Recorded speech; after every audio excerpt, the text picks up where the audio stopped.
ആർക്കായാലും അവസാന ശരണം പൊന്നുഗുരുവായൂരപ്പനാണ്.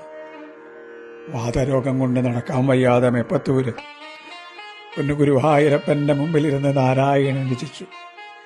വേദന കുറയാണ്ട് വന്നപ്പോൾ ഗുരുവായൂരപ്പാന്ന് വിളിച്ചു കരഞ്ഞു.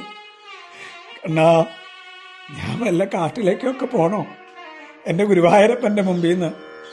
ആളുകൾ പറയും ഗുരുവായൂരപ്പൻ്റെ വാക്ക് വഴി കൂടെ നടക്കുന്ന ആളുകളുടെ വാക്ക് പോലെയാണെന്ന്.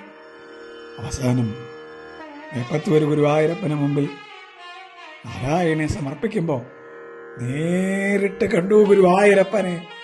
ശിരസിൽ കൈവച്ച് അനുഗ്രഹിച്ചു. ആയുരാരോഗ്യ സൗഖ്യം നൽകി. മേപ്പത്തൂര് ആനന്ദസമുദ്രത്തിൽ ആറാടി. പീയൂഷാപ്ലാവിദോഹം എന്ന് അദ്ദേഹം വിളിച്ചു പറഞ്ഞു. മേപ്പത്തൂരിന് ആയുരാരോഗ്യ സൗഖ്യം നൽകി അനുഗ്രഹിച്ച ഗുരുവായൂരപ്പ, അടിയനെയും അനുഗ്രഹിക്കണേ. കൃഷ്ണ ഗുരുവായൂരപ്പ.